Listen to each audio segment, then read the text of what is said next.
Защо богатите стават все по-богати, а бедните стават все по-бедни? Причината за това се крие в високата финансова култура на богатите хора. Те разбират връзката между дълг, инфлация и покупка на недвижим имот. Един нормален човек с нормална финансова култура би дал средствата си наведнъж, за да купи имот, и той би си казал: аз няма да тегля никакъв кредит, защото не искам да робувам на банките. Това схващане е грешно.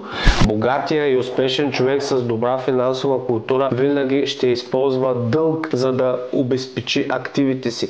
По този начин той има няколко основни предимства. Първо, когато закупи недвижим имот с дълг, той използва само малка част от своите средства. Когато недвижим имот се повиши в стойност, неговата възвръщаемост на инвестицията е в пъти по-голяма, защото вместо 300 000 лева за да закупи имота, той е дал само 100 000. По този начин, когато изчисляваме възвръщаемостта, ние не делим на 300, а на 100 000. Вторият основен фактор, който подпомага хората с богата финансова култура, това е инфлацията. Когато ти си изтеглил определена фиксирана сума средства, за да финансираш своят имот, инфлацията започва да изяжда кредита, който ти трябва да връщаш. Когато инфлацията надвиши равнището на лихвения процент, ти печелиш пари. Отделно няма нужда да споменаваме, че самия имот, благодарение на инфлацията, също повишава своята стойност, а също така благодарение на инфлацията наемните цени се повишават. Затова повиши своята финансова култура, инвестирай умно, използвай дълга